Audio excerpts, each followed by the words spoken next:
When the kidnapper came charging at us with a dagger in hand, Shinyanshi thought I would throw myself forward without hesitation, just like in my previous life. To take the blade for him, he held his beloved, Xiao Suman, in his arms, calmly soothing her in a low voice, until the blade in the kidnapper's hand pierced his chest and the pain hit him. Only then did Shinyanshi look up in disbelief toward where I was standing. I stood motionless, meeting Shinyanshi's gaze with cold indifference. When our eyes met, I curved my lips into a smile at him. Does it hurt? Yeah, it probably does. But compared to the pain from my past life, this is nothing. Shinyanshi, we've got plenty of time to settle this slowly. I was reborn on the day my husband, award-winning actor Shinyanshi, let his beloved first love Xiao Suman move into our marital home in my previous life. On that very day, I found out at the hospital that I was pregnant. Overjoyed, I rushed home, eager to tell Shinyanshi the good news, but when I got to the home I shared with Shinyanshi, I found an unwelcome guest there. Xiao Suman, with swollen red eyes and a frail, pitiful look, collapsed into Shinyanshi's arms and sobbed, "Yanshi, back then I really had no choice. If I didn't leave you, my dad would cut off my mom's medical expenses. For my mom's sake, I had no choice but to give in. All these years, I've missed you every single moment."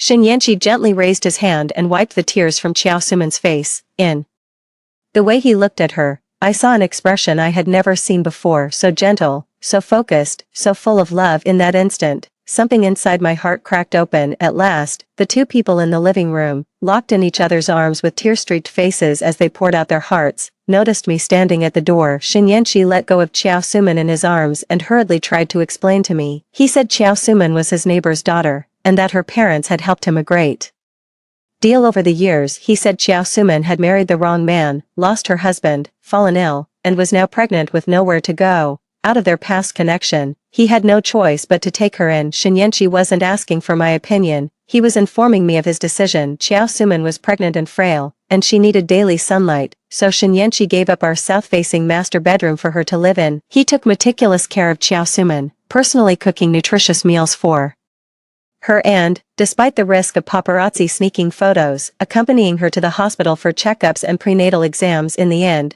after paparazzi secretly filmed and photographed them in the obstetrics and gynecology department of the hospital, Shinyanshi publicly admitted for Xiao Suman's sake that she was his woman. If Xiao Suman is Shinyanshi's lover, then what does that make me? The other half on the marriage certificate. With just a few words, Shinyanshi distanced himself from me. In public, he claimed we were merely friends and business partners. In private, he kept brainwashing me, solemnly promising that I was the only one he loved, and that he was only helping Xiao Suman out of pity. He said that once Xiao Suman recovered and gave birth to the baby, he would stop paying her any attention. In front of Shinyanshi, Xiao Suman played the part of a frail, pitiful little flower with an illness, but behind his back, she was a completely different person. She provoked me several times, openly admitted her improper relationship with Shinyanshi, and went to any lengths to frame me. After Xiao Suman framed me and staged an accident that led to her miscarriage and the removal of her uterus, Shinyanshi completely took her side. He was convinced that jealousy had twisted my mind,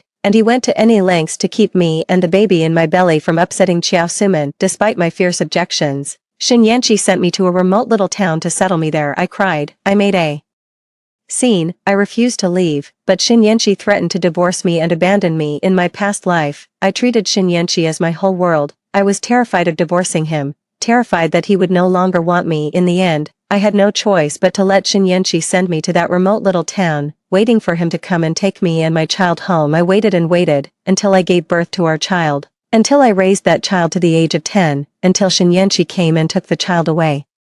Even after I was left disabled because I saved Shinyanshi, spending the rest of my life in a hospital, I still never got to see him publicly acknowledge our relationship too. During those agonizing days when I was paralyzed in the hospital, Shinyanshi would still sneak in from time to see me at first. After that, he just kept using being busy as an excuse and never showed up again. I was unbelievably naive in my past life. Even when things had gotten that far, I still imagined that Shinyanshi was a celebrity with some unavoidable reason, that I still mattered to him. After all, we had a child together. I clung desperately to that imagined love, always believing that one day I would get back on my feet and return to Shinyanshi's side. Not until I saw Shinyanshi and Xiao Suman on TV, attending an event with our child, and not until I heard the child I had gone through so much to give birth to call Xiao Suman mom. It wasn't until Xiao Suman came to the hospital to see me that she stood by my bed, looking down at me with bitter malice. "Tang Yu, why don't you just die already? It's been 5 years.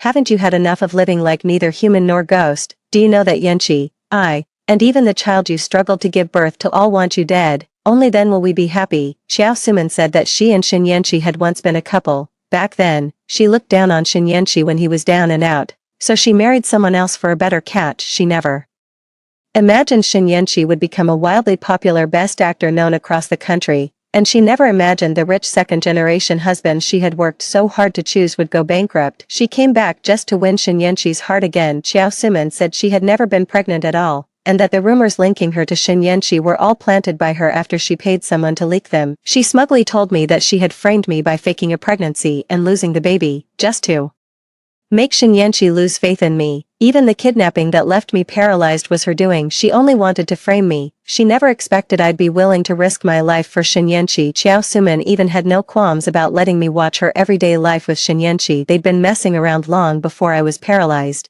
kissing and making love with heated passion, holding Xiao Suman in his arms. Shen Yanqi comforted her with feeling. "Suman, the person I love is you. All these years, I've never forgotten you, but Tangyu has done so much for me and ended up like this. So I can't abandon her. Bear with it a little longer. Tangyu won't live much longer like this. Once she's dead, I'll marry you openly and properly." I couldn't believe that Shen Yanqi, the man I loved so deeply, turned out to be such a scumbag. Overcome with rage and grief, I coughed up a mouthful of blood and closed my eyes in unwillingness. I never thought I'd get a second chance. Staring at the pregnancy test report in my hand, I was dazed for quite a while. I thought about all the suffering I endured for the child in my womb, about how I nearly died from massive bleeding when I gave birth to him, about how after I became disabled, he, like Shen Yanqi, treated me with utter coldness and cruelty. Caring only about Xiao Suman, I reached out and touched my stomach. "You ungrateful little wretch, you won't be born this time around. I'll send you to meet the king of hell ahead of time. Terminating the bastard in my belly is something I have to do. I need to slowly think through what to do next. In my past life, I was deceived and betrayed by that scumbag couple, and it ended with me dying a miserable death. In this life, I'm going to make them suffer every bit of pain I've ever endured. The bastard in my belly has to die, but not right now. I'm going to make sure his death has value." After thinking for a long while, I went back into the examination room. "Doctor, could you do me a favor?" Half an hour later, I was lying in a hospital bed with an 4 drip in my arm when my phone rang. It was Shen Yanqi calling. Wasn't Shen Yanqi busy comforting Xiao Suman? How did he have time to call me? I ignored Shen Yanqi and let the phone keep ringing. A few minutes later, Shen Yanqi texted, "Honey, where are you? Come back quickly. I have something important to tell you." If Shen Yanqi had something to tell me, it had to be about Xiao Suman. I had no interest in hearing his lies again, so I put my phone on silent and stayed at the hospital for 5 hours. It wasn't until 11 p.m. that I finally walked out of the hospital room. The hospital was quiet at night, and I walked along while checking the messages on my phone. In the few hours I'd had my phone on silent, Shen Yanqi had called me a total of 80 times and sent nearly 40 or 50 messages. I'd been with Shen Yanqi for 5 years, married for 3, and I'd always replied to his messages and answered his calls instantly. I had never left him hanging like this before. This sudden change shows just how anxious Shen Yanqi is right now. I slowly walked out of the hospital building and crossed the parking lot. I heard a car door opening, followed by hurried footsteps. My arm was grabbed, and a stern voice came from beside me. "Tangyu, why didn't you answer my calls or reply to my messages? Do you have any idea how worried I've been about you?" I turned to look at Shen Yanqi, who was wearing a mask and hat. The pain and despair of facing death made me want to rip off his mask, sunglasses, and hat, and slap that handsome face of his over and over again. I wanted to beat Shen Yanqi until his face looked like a pig's, but I held myself back in the end. Now wasn't the time. I had more important things to do. I clutched my stomach and pretended to be unsteady, but my foot caught Shen Yanqi's leg with pinpoint accuracy and hooked hard. Blinded by anger, Shen Yanqi was only busy questioning me and never saw that move coming. He lost his footing and lunged forward. I quickly pulled my leg back and sidestepped. Shen Yanqi crashed face first to the ground with a thud. As he went down, I followed him down as well, swinging the bag in my hand mercilessly at his groin. A cry of pain rang out beside my ear, and it was clear Shen Yanqi was in a world of hurt. I scrambled to my feet in a panic, not forgetting to yank off the mask and sunglasses covering his face. Honey, are you okay? It's all my fault. I'm pregnant, and the doctor said the baby isn't doing well, so I had to stay in the hospital for treatment to keep the pregnancy going. I thought this was the love child of you and me, so I had to be extra careful. I wasn't ignoring your calls and messages on purpose. My phone died. All the while I was babbling out apologies and explanations, I reached out to help Shinyanshi up, and in my panic, I stepped hard on his hand several times. His face turned an ugly shade of liver red from the pain as he snapped at me. Tang, are you out of your mind? Hurry up and put on my sunglasses and mask. Do you want the paparazzi to catch this on camera? I hurriedly helped Shinyanshi into the car. As we pulled out of the parking lot, Shinyanshi was in no good shape, grimacing in pain even as he kept scolding me. I kept my head down, apologizing and admitting my mistake, but my eyes never left the rearview mirror when I saw a figure step out and pick up the pregnancy test report I had deliberately thrown on the road. The knot in my heart finally loosened, for back at the home she shared with Shin Yanchi, Xiao Suman opened the door and came out all sweet and coy. Brother Yanchi, you're finally back. I was so scared being alone. Right in front of me, Xiao Suman threw herself into Shin Yanchi's arms and clung to him like an octopus, acting all spoiled and cute. I watched the scene coldly. Who is she? Why is she here? As soon as I finished speaking, Shin Yanchi quickly peeled Xiao Suman off him. Xiao Yu, this is Xiao Suman, my neighbor's younger sister. Then he introduced me to Xiao Suman. This is Tang Yu, my wife. After being pulled away, Xiao Suman looked a little unhappy and fixed me with a hostile stare. Yanchi, when did you get married? How come I never knew about this? Tang Yu and I have been married for 3 years, but for various reasons we never made it public, Shin Yanchi said, giving me a placating smile. Honey, Suman has nowhere to go right now, so she'll be staying at our place for the time being. I may have to trouble you to look after her from now on. Shin Yanchi said this to me in my last life too, and I agreed without hesitation. Given a second chance at life, I turned Shin Yanchi down. I'm pregnant, and the doctor said there's a risk of miscarriage. What I need to do right now is take care of this baby, and I don't have the energy to look after someone who has nothing to do with me. My refusal made Shin Yanchi look unpleasant, and Xiao Suman immediately burst into tears. I knew I was nothing but a burden. I shouldn't have come to you at all, brother Yanchi. I'll leave right now. After saying that, she made as if to leave, but after only a couple of steps, she collapsed weakly to the ground. Shin Yanchi was startled and hurriedly scooped up the supposedly unconscious Xiao Suman to help her. In her previous life, this was Xiao Suman's usual trick, crying first, throwing a fit second, and faking a faint third. In my previous life, I thought she was truly ill, so I always treated her with great caution. Now that I knew she was faking it, I wasn't about to indulge her, so she liked pretending to faint.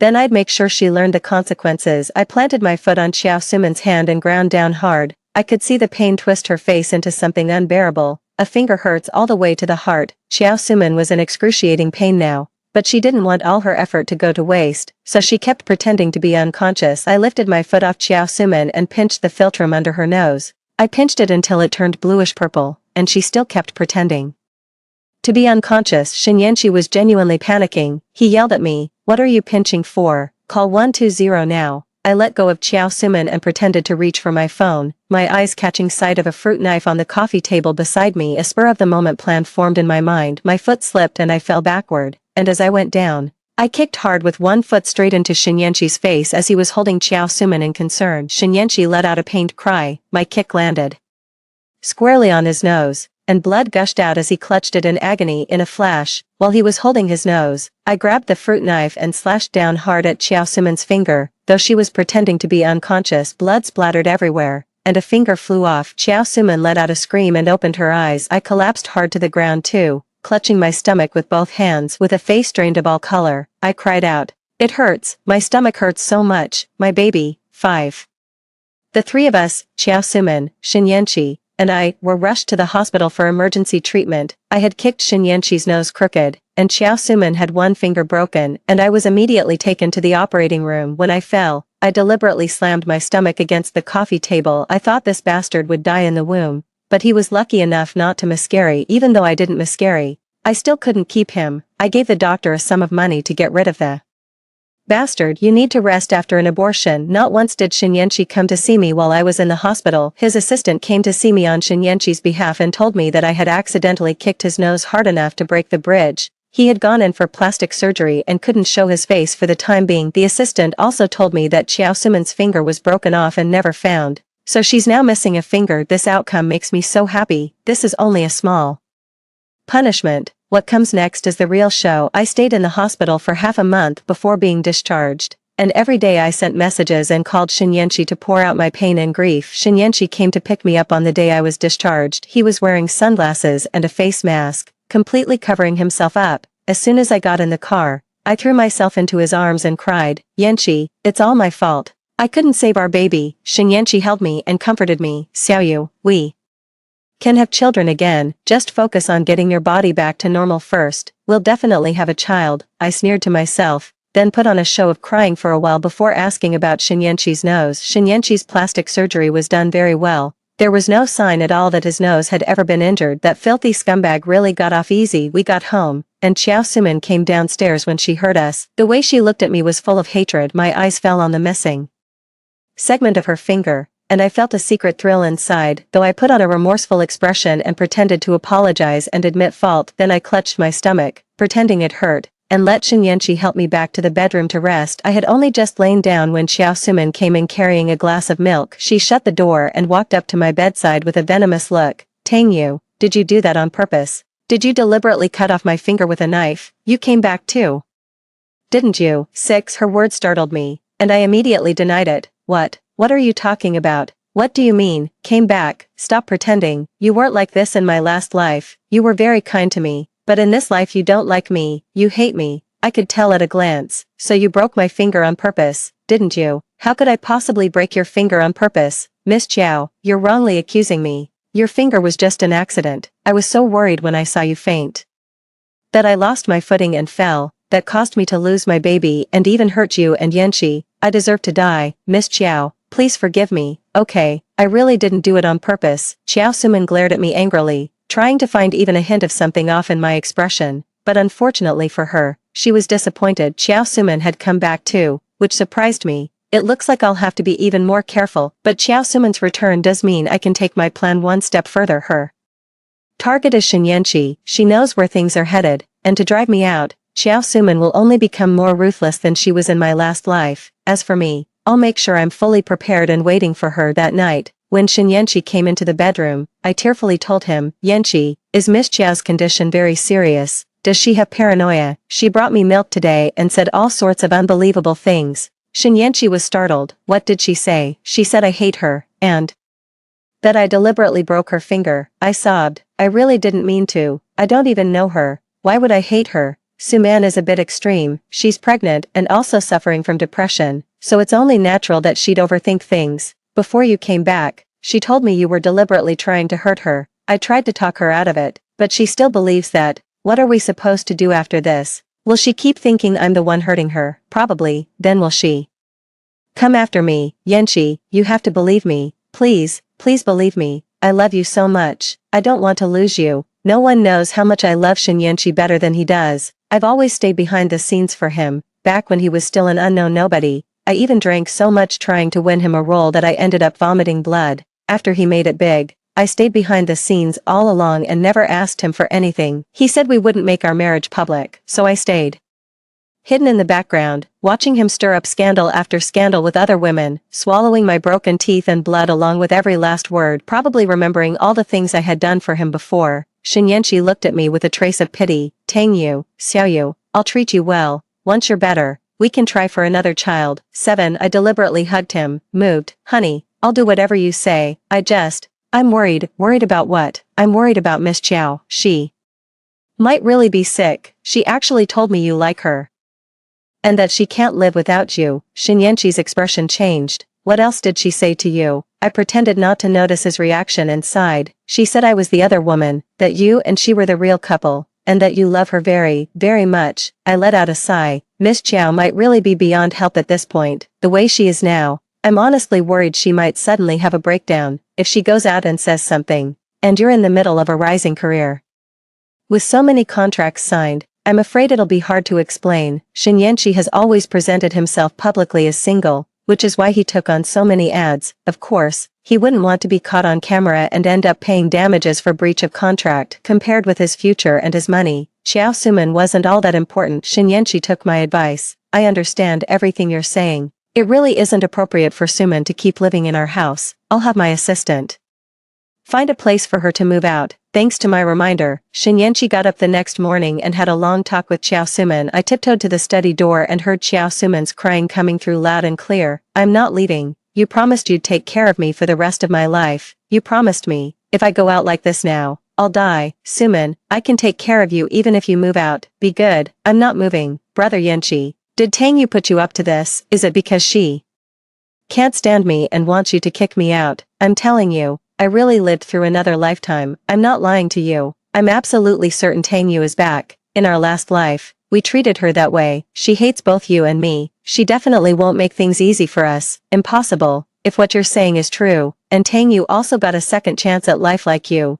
then after what we did to her in our last life, why hasn't she come after us? So she's already lashed out. Your broken nose, my missing finger, that's her revenge. Impossible. This was all just an accident. If Tang Yu wanted to get back at me, she'd never do something this mild and meaningless. If she really wanted to ruin me, all she'd have to do is expose the leverage she has on me, and I'd be done for, cast into the depths forever. But she didn't do that. Shin Yanqi lowered his voice. I've looked closely at Tang Yu. She's in a lot of pain, full of guilt, and really weak, and frankly, this is all because of you. If you hadn't caused such a scene, Tang Yu and I wouldn't have lost our child. It's all your fault. Think it over carefully, and don't blame me if I have to take action. I curled my lips slightly and turned to leave since they've already torn that veil of pretense away. Things just got a lot easier. Shin Yanqi spent 2 hours trying to talk Xiao Suman down in the study, and Xiao Suman cried and made a scene for 2 hours. In the end, Shin Yanqi had no choice but to use filming as an excuse and leave. Now it was just Xiao Suman and me left at home, with no one else around. Xiao Suman glared at me viciously. You bitch, Yanqi told me to move out. Are you happy now? I don't know what you're talking about. Yanqi only wanted to send you away for his future. Besides, you're a single woman and you're pregnant. Living in someone else's home is never really appropriate, is it? Yanqi is only your next door brother. He's not your husband. He has no responsibility or obligation to take care of you. My words enraged Xiao Suman. She lunged at me, trying to hit me. You bitch, I faked being sick on purpose. I deliberately tried to steal Yanqi away from you, and today I'm going to frame you on purpose too. While Xiao Suman was cursing at me, I turned on my phone, called Shin Yanqi, and jumped aside to dodge her. Without even knowing why, Xiao Suman cursed at me with filthy words and chased after me. I was forced to run upstairs, and she chased after me there too on the second floor. She blocked my way and lunged at me. Bitch, go to hell. Today is your death day. As I watched Xiao Suman lunge at me, I deliberately let out a blood-curdling scream for help. Yanqi, help, Miss Xiao is having an episode. She's gone crazy. She's trying to kill me. After I screamed those words at the top of my lungs, I hurled the phone in my hand away, and it rolled a long way off with a cold smile on my face. I stepped forward to meet Xiao Suman as she rushed at me, clawing and tearing at me. Shin Yanqi rushed back at once after receiving my desperate call for help. Pushing open the villa's front door, he was stunned by the bloody scene before him. Xiao Suman and I were both lying on the floor, our bodies soaked in blood. Xiao Suman and I were taken to the hospital again after both of us fell from upstairs. I broke my arm. Xiao Suman had it worse than I did. When she fell, she happened to smash into a decorative vase downstairs. My lower body was torn to pieces and left a bloody mess by shards of glass and porcelain. No one knew I did it on purpose. I deliberately left the phone on so Xiao Suman would curse me out. All her filthy insults reached Shin Yanqi's ears, and the surveillance system in the villa had broken down. The only human witness was the call I made to Shin Yanqi about Xiao Suman's breakdown. I pretended to panic and flung my phone away when Xiao Suman lunged at me. Then, as she charged again, I grabbed Xiao Suman and jumped from the second floor. Xiao Suman became my human cushion, and she was knocked unconscious on the spot. After she passed out, I took a baseball bat and smashed it hard into Xiao Suman's stomach. After watching blood gush out from beneath her, I smashed the vase and glass again, then stuffed shards of porcelain and broken glass into Xiao Suman's lower body. In my past life, she falsely accused me of causing her miscarriage, losing the child, and having her uterus removed. In this life, let it all become reality. After looking at my masterpiece with satisfaction, I smeared Xiao Suman's blood all over myself, then deliberately injured my own arm, lay down beside her, and pretended to be unconscious. By the time he woke up, news that top actor Shin Yanqi's villa had been hit by an incident was already everywhere. 9. Shin Yanqi was at the height of his fame, so news like this was bound to blow up. Social media was overwhelmed, and everyone was digging into the villa incident involving Shin Yanqi. Once people started digging, things got serious. It turned out there were two women caught up in it. I was already well known to the public, so there was no need to dig too deep. After all, I had always just been someone working by Shin Yanqi's side, but Xiao Suman was a different story. Netizens uncovered that she was Shin Yanqi's first love. The internet sleuth's digging skills were nothing to underestimate. Not only did they uncover every last detail of Shin Yanqi and Xiao Suman's relationship back in school, but they also dug up the claim that Xiao Suman was pregnant and pointed the finger straight at Shin Yanqi as the father. This scandal broke out a full 3 months earlier than it had in her previous life. In her last life, Xiao Suman faked a pregnancy, went in for a prenatal checkup, got Shin Yanqi to take her to the hospital, then tipped off the paparazzi and staged the whole thing herself, forcing Shin Yanqi to accept her. The playbook this time was different from the last, but it was more or less the same. Shin Yanqi never expected things to turn out like this, but just like in his previous life, after 3 straight days of staying at the top of the trending searches, Shin Yanqi had his agency release a statement acknowledging his relationship with Xiao Suman. He said Xiao Suman was his first love, the one person he could never truly let go of, so after they reunited, they got together. He'd originally planned to wait a while before making it official, but now he has no choice but to announce it early. Shin Yanqi only called me after he admitted that Xiao Suman was his girlfriend. His explanation was the same as in my previous life. He had received kindness from Xiao Suman's parents, so he had to repay that debt of gratitude. Besides, Xiao Suman was seriously injured, and her uterus had to be removed. She suffered severe physical and emotional trauma. She was in a terrible state and couldn't handle any stimulation, so to keep Xiao Suman from doing anything drastic, he could only calm her down for the time being. Shin Yanqi was convinced that I was hopelessly in love with him and wouldn't make a fuss, and I really did obediently agree to his request. Honey, I'll do whatever you say. Take good care of Miss Xiao. Even though she wants to hurt me, I can forgive her when I think about how she can't help herself because she's sick. Shin Yanqi was very pleased that I was so cooperative. He soothed me a few more times before hanging up the phone. Shin Yanqi's long-standing single guy image has been shattered, and the online reactions have been mixed. His agency spent a lot of money hiring paid posters to praise the love story between Shin Yanqi and Xiao Suman everywhere. They painted the two of them as a pitiful couple forced apart, people who, despite being separated for various reasons, still had eyes only for each other. When they ran into each other years later, their feelings flared up again, and they inevitably ended up together. That fairy tale-like romance had many brainwashed fans completely under its spell, and people started praising the tear-jerking love story of Shin Yanqi and Xiao Suman. Some even wrote a drama for it, hoping to cast Shin Yanqi as the lead. Shin Yanqi's career wasn't hindered in the slightest by going public with his relationship. If anything, his popularity grew even stronger. He went on to sign a string of endorsement deals as well as take part in the production of several films and TV dramas. Shin Yanqi was riding high, and Xiao Suman rode the wave of his success too. Just like in her past life, Xiao Suman went from an ordinary nobody to an actress, teaming up with Shin Yanqi to play a couple. On the day their romance film was announced to start shooting, the video of Shin Yanqi picking me up from the hospital that night was suddenly posted on his phone. The paparazzo filming the video asked Shin Yanqi if Xiao Suman was his girlfriend, and if he and Xiao Suman were each other's first loves, unable to forget their old feelings and loving each other so deeply. Then what did that make me? Tang Yu 10. The paparazzo sent Shin Yanqi the video from that day in the hospital, showing me struggling with Shin Yanqi, and also posted my pregnancy test report. This sudden turn of events was completely unexpected to Shin Yanqi and Xiao Suman. The paparazzo's camera captured everything in crystal clear detail, leaving no room for argument, especially the expression on Shin Yanqi's face as I knocked off his sunglasses and mask and he fell to the ground. The paparazzi also leaked the conversation between Shin Yanqi and me from that time in the video. You can clearly hear me calling Shin Yanqi husband, and you can clearly hear me telling him that the baby in my womb was unstable because I was pregnant. The video made Shin Yanqi as anxious as a cat on hot bricks. He knew all too well how big an impact it would have if the video got out. He took the initiative to contact the paparazzi and tried to silence them. The paparazzi were asking for $1 billion.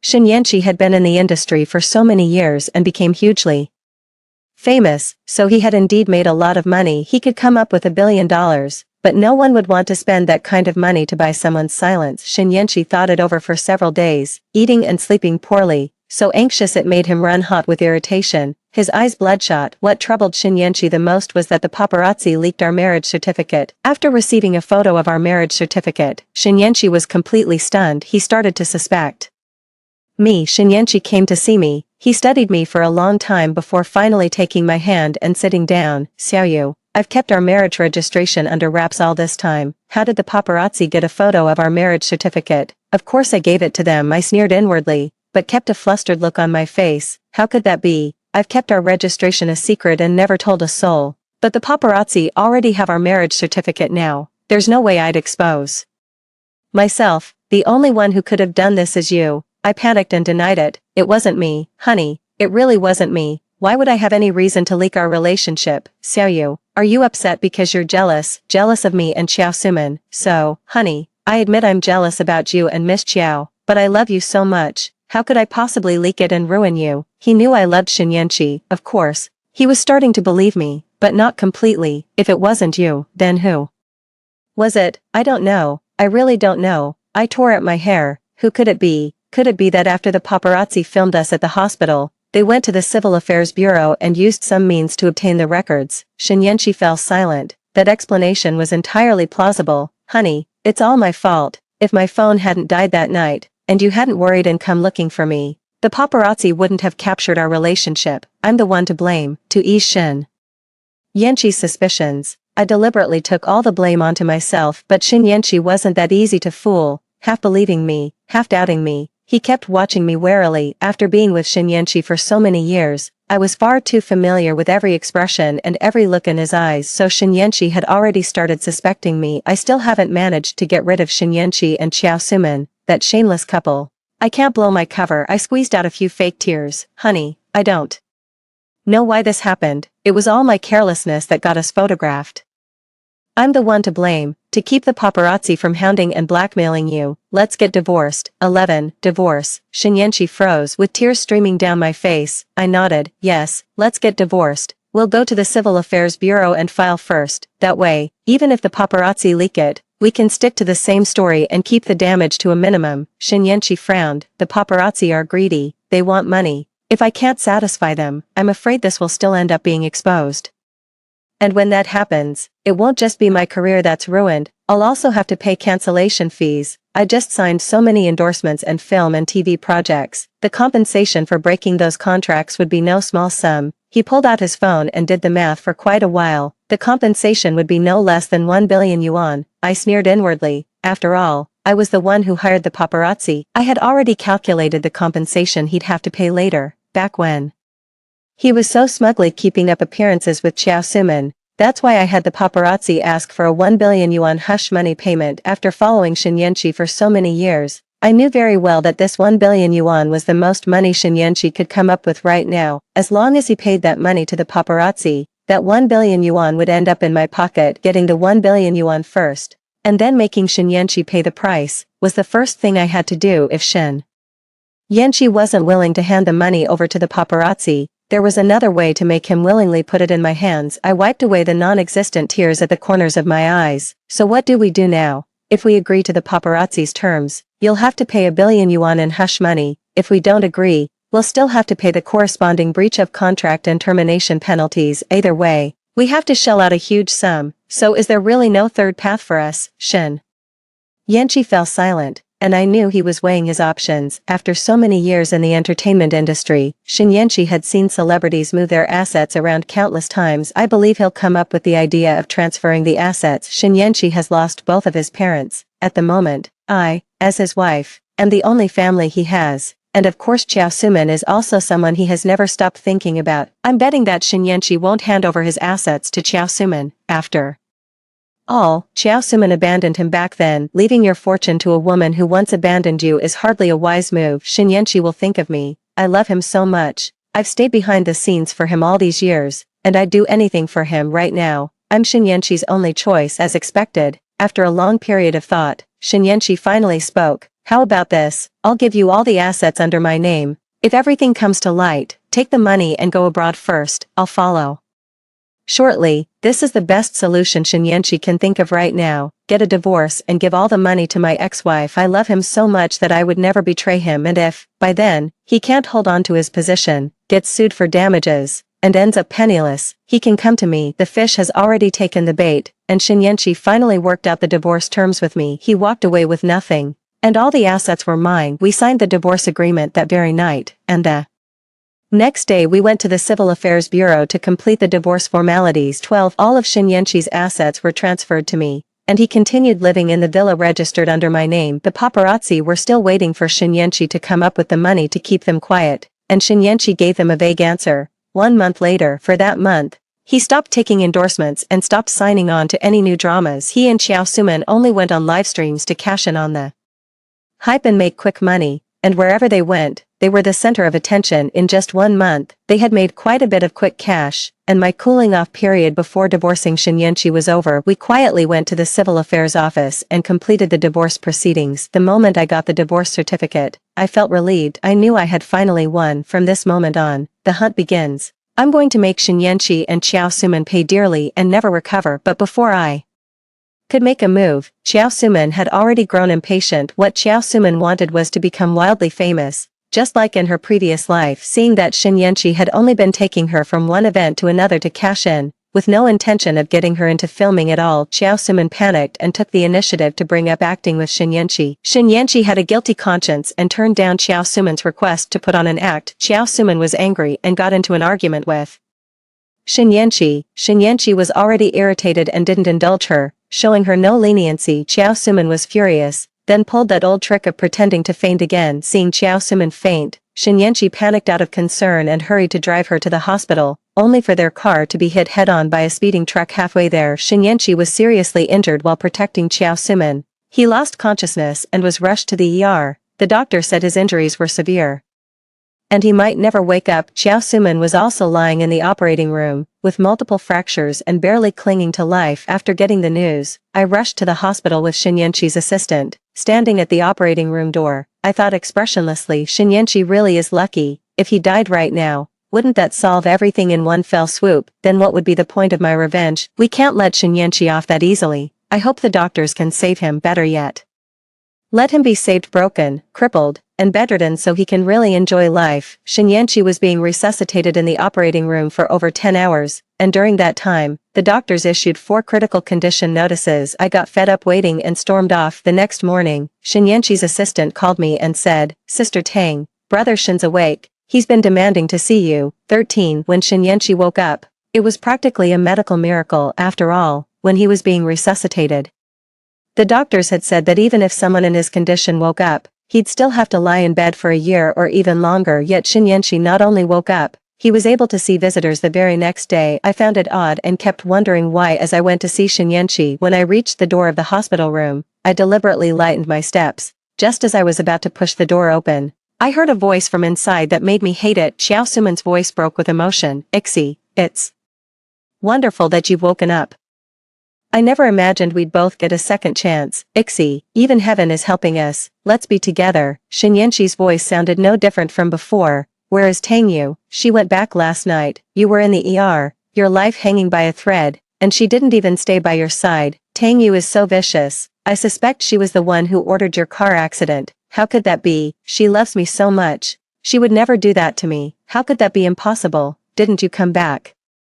If that's the case, then you should know what we did to Tangyu in our previous life, right? We dumped her, crippled as she was, in a nursing home and left her to fend for herself. If we could come back, then Tangyu definitely can too. If Tangyu comes back, she'll surely hate us to death. With that much hatred toward us, won't she try to get rid of us as soon as possible?" Shin Yenchi let out an "ah." "If that's the case, then we're in big trouble." "What's wrong? I divorced Tangyu, and I gave her all my assets. If she's been reborn like us too, wouldn't she come after me right away?" "You fool, Yenchi, how could you be so foolish?" Hearing that Shin Yenchi had given all his assets to me, Xiao Suman was heartbroken and furious. "What do we do now? What's Yenchi going to do now?" "There's only one way." Shin Yenchi's voice was icy cold. "I'll test Tangyu first and see whether she's come back. If she has, then things will get tricky. If she hasn't, we can do it the same way as last time." I didn't listen any longer and just turned and left. In my past life, I always thought only Xiao Suman had set me up, and Shin Yenchi knew nothing about it. What I never expected was that after being given a second chance at life, Shin Yenchi would actually bring up how I had shielded him from a knife in my previous life, all in an attempt to scheme against me. "You two shameless scumbags, just you wait.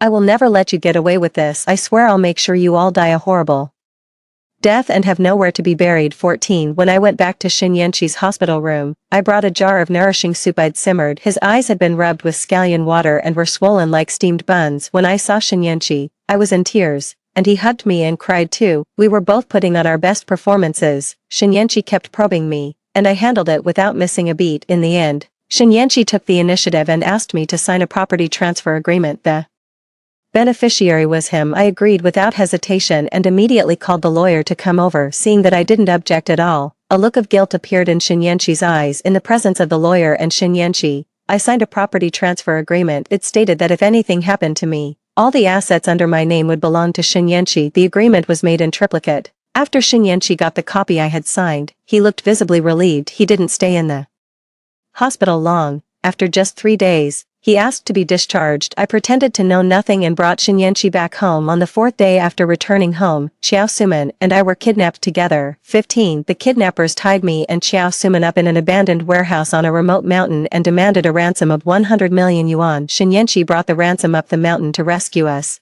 playing out exactly the same scene as in my previous life. After the ransom was handed over to the kidnappers, they made the exact same move as in my previous life, kill the hostage. When the kidnapper came at us with a knife, sneering with a twisted grin, I saw it all clearly. Shinyanchi was holding Xiao Suman, soothing her without a care in the world. He was waiting for me to save him again, just like in my last life, to take the knife for him. Too bad for him, that was never going to happen. It wasn't until the blade pierced Shinyanchi's abdomen and ran him clean through that he finally reacted and looked over at me. I stood not far from Shinyanchi, silently watching him. I watched as blood sprayed from Shinyanchi's body, splattering everywhere. I heard Shinyanchi let out a pained howl from the agony, and I saw Xiao Suman, her face covered in blood, push him away and try to escape. I saw the kidnapper grab Xiao Suman and drive a knife into her eye. As soon as the kidnapper drew the knife, Xiao Suman's sharp, dark eyes were fixed on the blade's tip. I saw Shinyanchi lying on the ground in agony, clutching his stomach. The wound was huge, and his hands couldn't cover it. I saw his intestines spilling out. I watched the kidnapper keep slashing at Shinyanchi and Xiao Suman. I watched as their hamstrings and tendons were cut, and then I heard sirens outside. The kidnapper scattered and fled,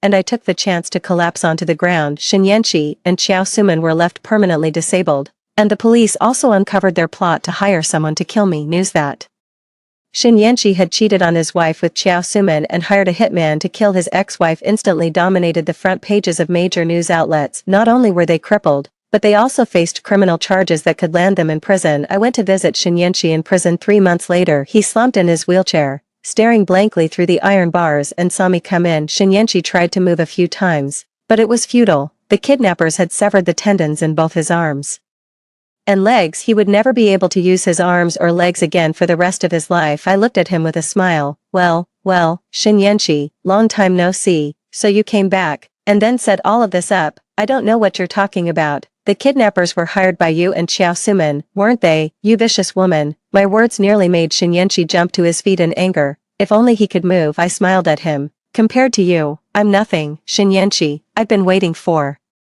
a chance, and I never expected you to hand yourself to me. I only added another 5 million to what you'd already paid to hire someone to do it, and the result was very much to my liking. Shinyanchi let out a hoarse string of curses, but I remained unmoved. This is only the first step. I consulted a lawyer, and they said someone in your situation can't possibly go to jail. I've also forgiven you and don't plan to hold you accountable. I even went out of my way to find a place that would take you and Xiao Suman in, and I hope you two enjoy spending the rest of your lives there. After all, I went to the trouble of paying a high price to find caregivers for that place, so Shinyanchi and Xiao Suman should be able to enjoy the rest of their lives there. They'll spend this life living in darkness and damp, cursed and beaten every day, eating moldy food, surviving like rats in a sewer. As for me, I'll take my billion and travel the world in style. If I want, I can even find a few handsome young guys to spice things up. From this point on, my life and Shinyanchi and Xiao Suman's lives will be as different as heaven and earth. They can only live in misery the way I did in my past life, while I'm free, rich,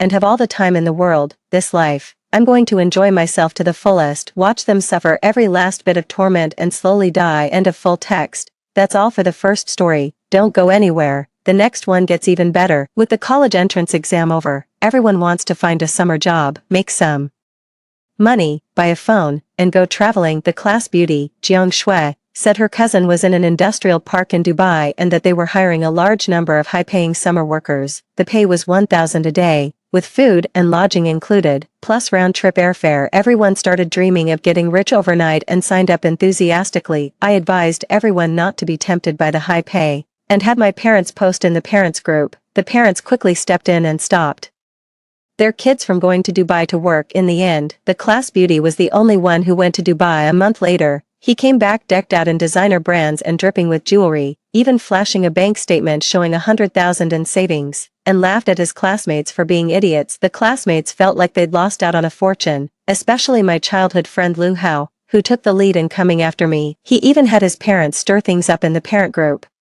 claiming our family had cost them all their chance to get rich overnight. The enraged parents stormed into our house and burned us alive. I opened my eyes again, reborn back to the day the class bell told everyone to go to Dubai to work. I suddenly opened my eyes, as though the searing pain were still lingering on my skin. Waves of mockery rose and fell around me, and before my eyes was the familiar classroom. "Si Nian Nian, what are you daydreaming about? Are you going or not? Just give me a straight answer." Lu Hao's voice came from the right, edged with impatience. I turned my head and saw the face that had once made my heart race. Sunlight streamed through the window and fell across his profile, tracing out its perfect contours. In my previous life, it was the owner of this very face who had taken the lead in pushing me toward death. The date on the blackboard was clearly written as June 10th, the third day after the college entrance exam. A summer job at the Dubai Industrial Park. $1,000 a day, with meals, lodging, and round-trip airfare included. Where else are you going to find a deal like that? Jiang Shui stood on the podium in a white dress, her long hair flowing, smiling like an angel. "My cousin works there as a supervisor, and he specifically saved a spot for our class." My fingers unconsciously dug into my palm, and the pain told me this wasn't an illusion. I'd been reborn. Back to the day our whole class decided to go to Dubai for work. In my previous life, I uncovered the truth about the Dubai Industrial Park. It was even more terrifying than northern Myanmar, a haven for organ trafficking and human trafficking. I tried everything to stop them, but all I got in return was being burned alive. "Si Nian Nian, are you going or not?" Lu Hao nudged me with his elbow. "Don't hold everyone up." I took a deep breath and looked at the excited faces in the classroom. Their eyes were shining with greed for money, as if they could already see themselves dressed in designer clothes and holding the latest smartphone. "I'm not going," I heard myself say calmly. The classroom erupted in laughter. "Poor thing, coward, serves you right to wear cheap knockoffs for the rest of your life." Jiang Shui looked at me with pity. "Nian Nian, if you miss this chance, you may never make this much money again." I looked down and gave a small laugh, saying nothing. I'd tried to persuade them just as earnestly in my past life, only to be met with resentment. This time, I chose to stay silent. Lu Hao shook his head in disappointment. "Si Nian Nian, I really thought you were different." He turned to Jiang Shui. "Sign me up, I'll go first." Watching him sign his name on the registration sheet, I still couldn't stop my heart from aching. The boy who had grown up with me since childhood was also the one who had led the charge in my last life, accusing me of robbing everyone of a chance to get rich, and it was his parents who had stirred things up in the parents group chat. "Anyone else? Spots are limited." Jiang Shui shook the sign-up sheet. Almost everyone in the class raised their hands, eagerly blurting out their names. Watching them, I felt like I was looking at a swarm of moths flying straight into a flame. The homeroom teacher, Mr. Li, walked into the classroom and frowned at the scene. "What's going on here? Why so lively?" "Mr. Li, Jiang Shui introduced us to a high-paying summer job in Dubai. $1,000 a day." The class monitor, Wang Lei, said excitedly. Mr. Li's eyes lit up. "Really? Then sign my son up too. He's just finished the college entrance exam and has nothing to do." "Is Cyanian not going?" Miss Lee noticed my silence. "She's just a coward," Lu Hao said with a sneer. "She's afraid to go abroad." Miss Lee gave me a meaningful look. "Everyone has their own ambitions. You can't force it." I packed up my bag and was about to leave when Lu Hao stopped me. "You're really not going, Do you know how badly I want a new phone? Do you know how much my parents need this money?" He lowered his voice. "Can't you support me for once?" Looking at the reproach in his eyes, I suddenly laughed. "Lu Hao, if you want to go, then go. Don't worry about me." He froze for a moment, as if he hadn't expected me to be so cold. "We grew up together, and I'd always been his most loyal follower, but the me I am now has already died once." "Suit yourself," he said,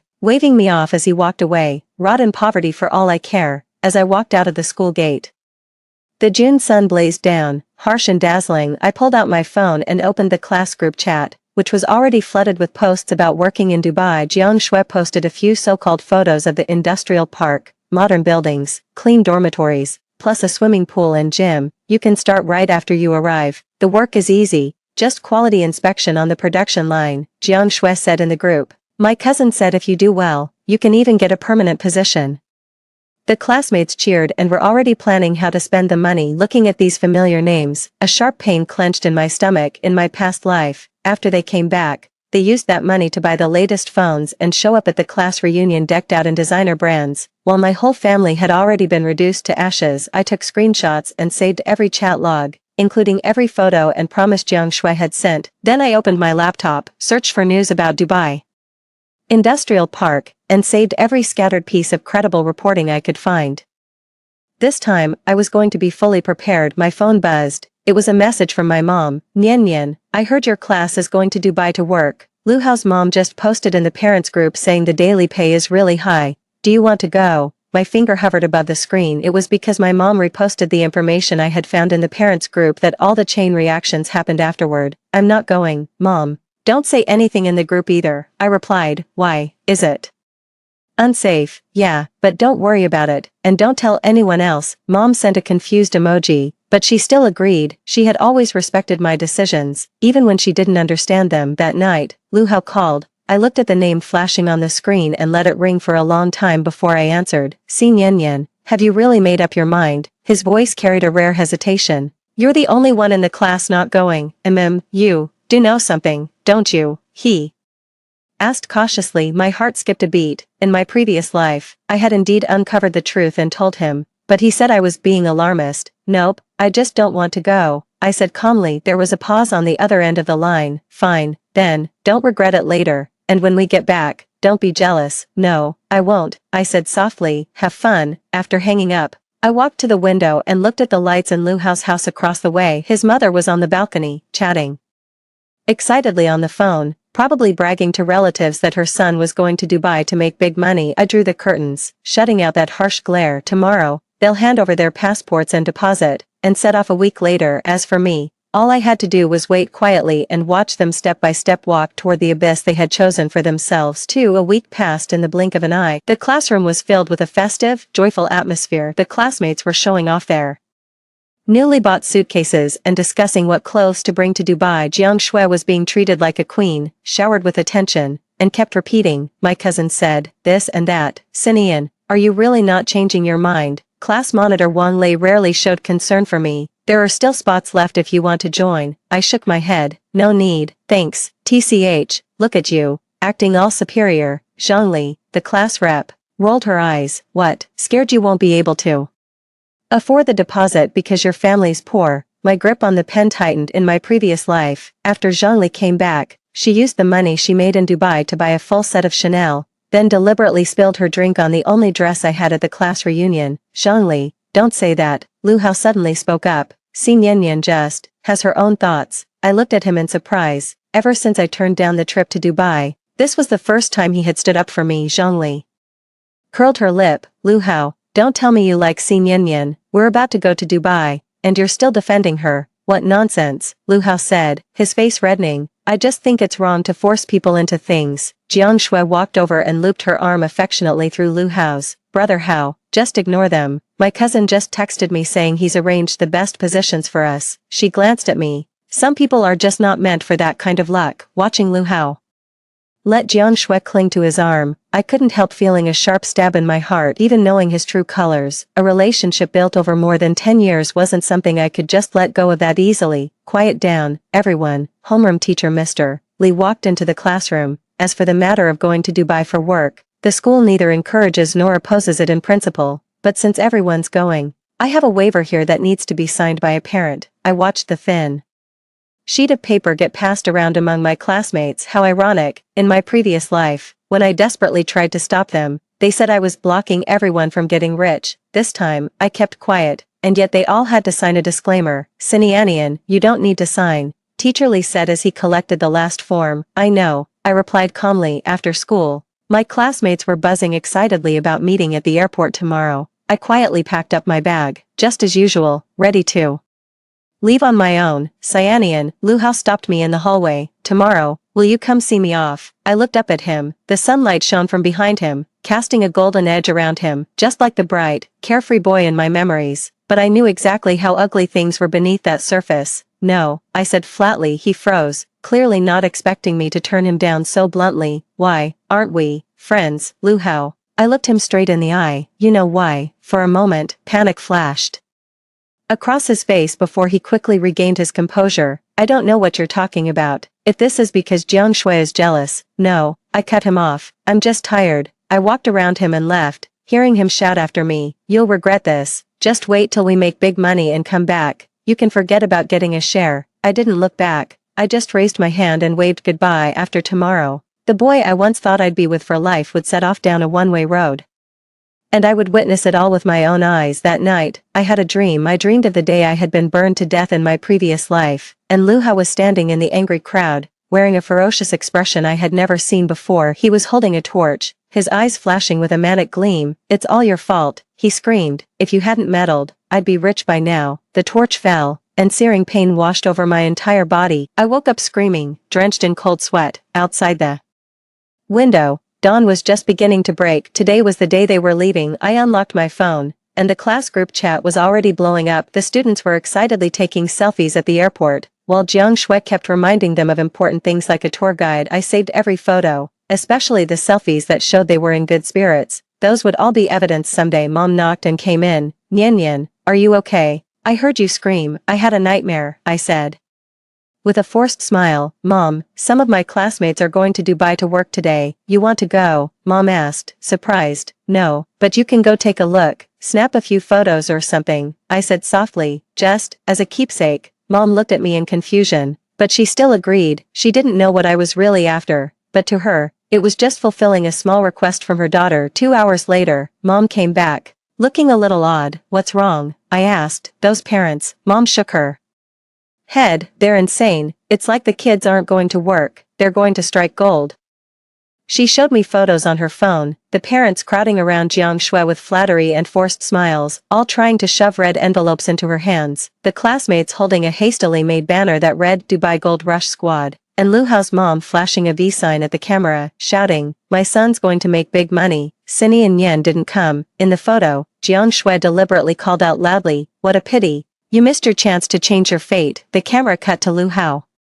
His expression was complicated. Maybe she's got something going on. I let out a cold laugh. In my previous life, he was the one who led the mockery of me. Now he was suddenly acting like a good guy in this one. By the way, Mom suddenly said, Lu Hao asked me to pass on a message to you. He said he'd bring you a gift. What else did he say? Just tell him. I hope you're not mad at him. Mom looked at me in confusion. Did you two have a fight? No. I put my phone away. Mom, send me these photos, will you? Around noon, the class group chat was updated with boarding photos. Jiang Shui shared a video of the students cheering excitedly in the cabin, shouting to the camera, Dubai, here we come. Lu Hao sat by the window, staring out in a daze, looking as if he had something weighing on his mind. I left the group chat, turned on my computer, and created a new folder named Evidence. Inside, I neatly organized and saved every chat log, photo, and video, along with the news reports I'd found online about Dubai job scams. After that, I stepped out onto the balcony and looked up at the distant sky. Right then, the plane carrying 43 classmates and the homeroom teacher's son was cutting through the clouds, heading toward the paradise they had imagined, and I knew that all that awaited them there was hell. Three days had passed, and the class group chat was as peaceful as ever. Jiang Shui dutifully sent her work updates every day, a spacious, well-lit workshop, a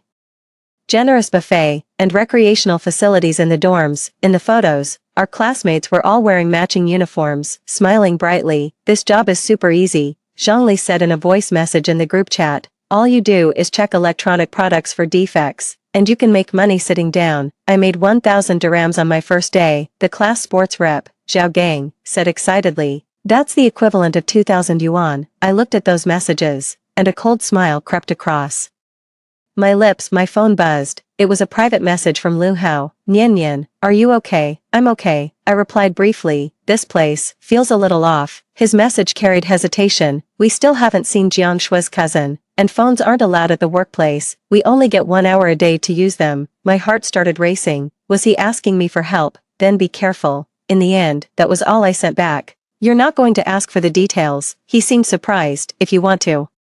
Tell me, you will, the chat box showed the other person is typing. For a long time, in the end, he only sent, maybe I'm overthinking it, the pay here is indeed high, and they gave out a bonus today. I didn't reply. By the time they realized something was off, it was already too late. They had signed the contract and handed over their passports, so leaving now was almost impossible. On the fourth day, the class group chat suddenly fell silent. The usual good morning, Dubai message, which always appeared right at 8 a.m., didn't show up. By noon, some parents were already asking about it in the group chat, probably just busy with work. Jiang Shue's mom said in the group chat, my Xiao Shui said she sometimes has to work overtime to keep up with orders, but by evening, there was still no news. The parents grew anxious and kept at ing Jiang Shui and the other classmates, but no one replied. My phone rang. It was Lu Hao's mom. Nian Nian, has Hao contacted you? Her voice was clearly panicked. We haven't heard from him since yesterday. No, I said calmly. Auntie, don't worry, maybe the phone just ran out of battery. Impossible. Hao brought 3 power banks, and there's been no news from the whole class. That doesn't make sense. Her voice turned sharp. Why didn't you go in the first place? Do you know something? I was already prepared. Auntie, the class group chat has all the chat records.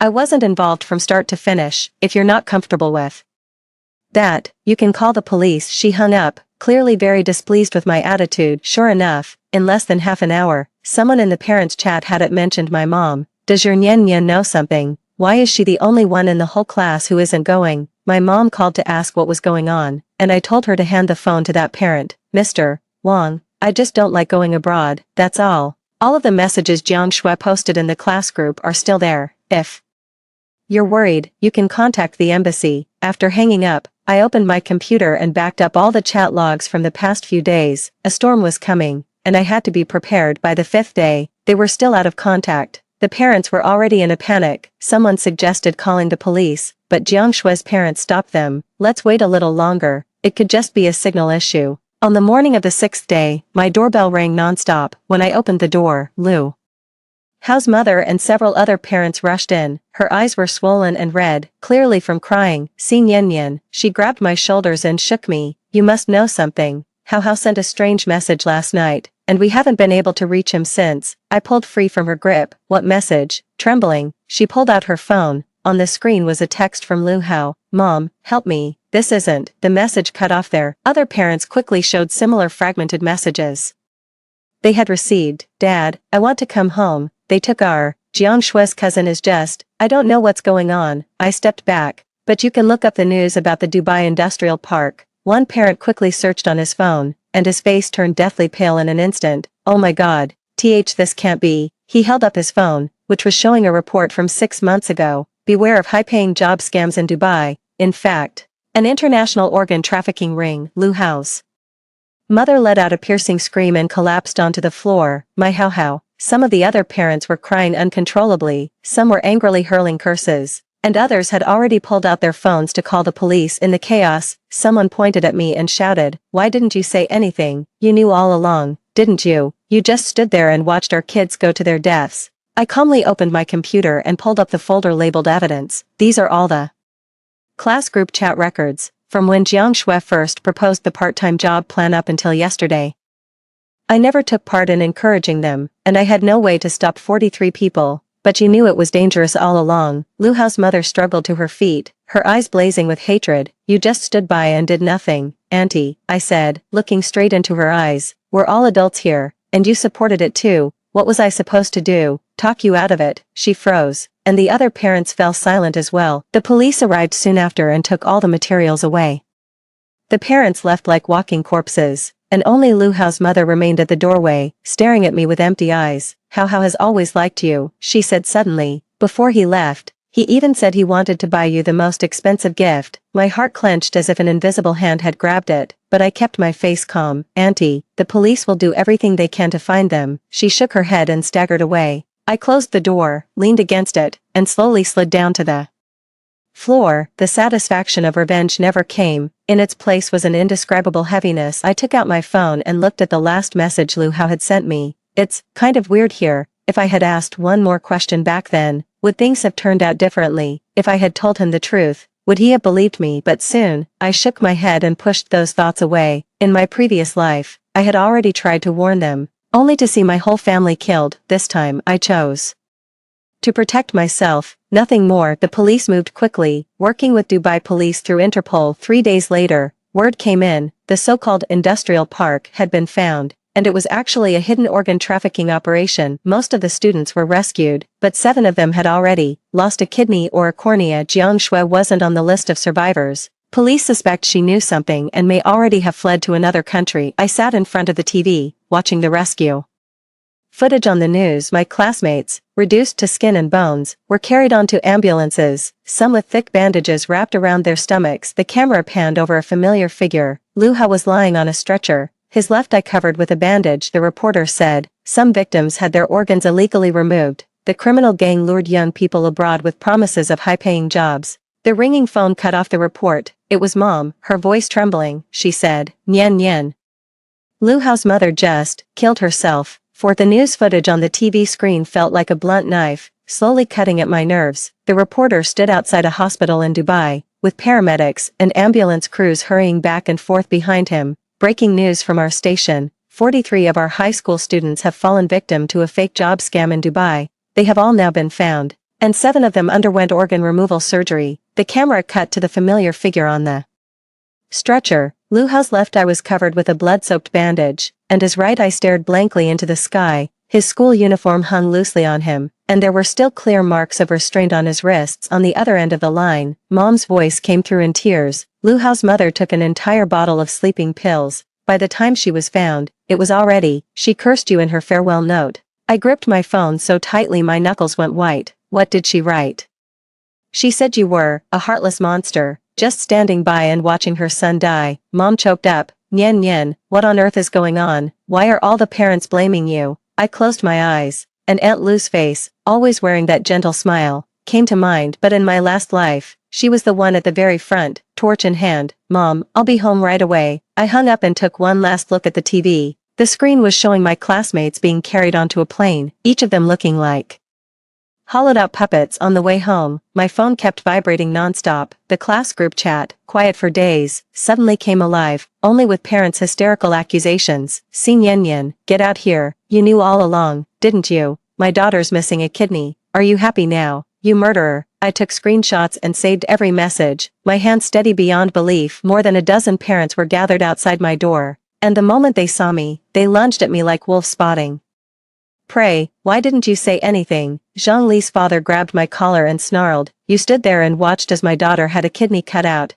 I looked calmly into his bloodshot eyes. Uncle Zhang, in the class chat group, you were the one who personally said, it's good for the child to get out and see the world, right? He froze, and the grip on my arm loosened slightly. And Aunt Wang Lei's mother. I turned to another woman who was wiping away tears. You said at the time, with Jiang Shui's cousin looking after her. What's there to be afraid of? I remember it very clearly. The parents looked at one another, and their anger began to give way to embarrassment. People are always like this. When they can't face their own mistakes, they rush to find a scapegoat. But you must know something. Lu Hao's aunt shrieked. Why are you the only one in the whole class who isn't going? I took out my phone and pulled up the audio file. This is the conversation between Lu Hao and me after school on June 10. Lu Hao's voice came through the phone. When we come back rich, don't you dare think you'll get a share. When the recording ended, the entire room fell silent. I warned you, but no one listened. I said softly, now, please leave. Mom stood at the door, her face pale. The parents left in a huff, still muttering words like heartless and monster. After closing the door, Mom pulled me into a tight hug. Oh my God. Nian Nian, how could they do this to you? I